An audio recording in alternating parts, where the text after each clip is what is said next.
Picture this.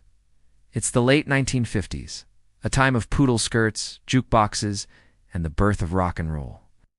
And at the absolute center of this cultural explosion is one man.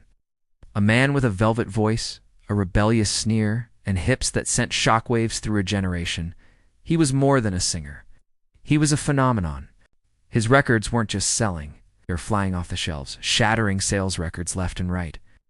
Every time you turned on the radio, there he was.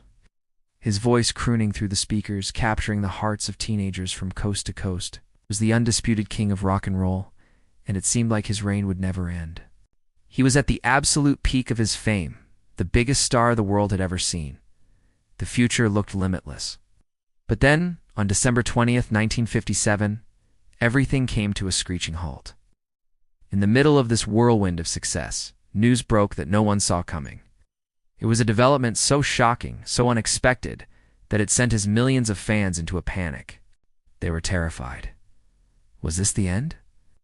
Would their idol, the man who defined their generation's sound, just disappear? The media frenzy was intense. Headlines screamed the news, and everyone was asking the same question: what would happen to the king? His career, which had been on a meteoric rise, was suddenly facing its greatest threat. The world held its breath, waiting to see what would happen next. So, what was this earth-shattering event? Let's look at the clues. Instead of heading to a glamorous movie set or a state-of-the-art recording studio, his next destination was a world away from the spotlight. It was a place of barracks, buzz cuts, and early morning drills. It involved trading his flashy jackets for a standard-issue uniform and his guitar for a rifle. He was about to enter a world of strict discipline, rigorous training, and orders from a drill sergeant. This was not a publicity stunt or a movie role. This was real life, a mandatory obligation that even the biggest star in the world couldn't escape. It was a complete 180 from the life of a music icon. Now, here's where the story takes a fascinating turn. With his level of fame and influence, he could have easily pulled some strings. His management team could have found a way for him to serve in a special entertainment unit, performing for the troops and staying close to the music scene. It would have been the safe, easy route to keep his career momentum going, but he refused. He made a conscious decision to serve as a regular soldier, just like any other young American man drafted at the time. He didn't want any special treatment.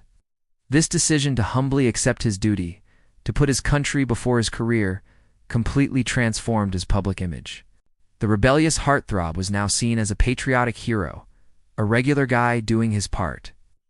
It earned him a new level of respect, not just from his young fans, but from their parents and the older generation, who had once been skeptical of his provocative style.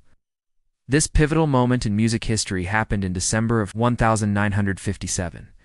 The artist in question received his draft notice from the U.S. Army.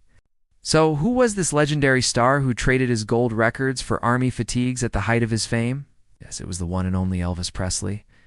His induction into the Army in 1958 is one of the most iconic moments in 20th century pop culture. It's contrary to everyone's fears, it didn't end his career. In fact, when he returned 2 years later, his popularity soared to even greater heights, cementing his status as a timeless legend. His story is a powerful reminder of a different era, and a testament to his character. What do you think of Elvis's decision? Do you think a star of his magnitude would do the same today? It's a fascinating question. Let me know your thoughts down in the comments. I love reading what you guys have to say about these incredible moments in history. And if you enjoyed this trip back in time, make sure to hit that like button and subscribe to the channel. We have so many more stories like this to share with you. Thanks for watching, and I'll see you in the next video.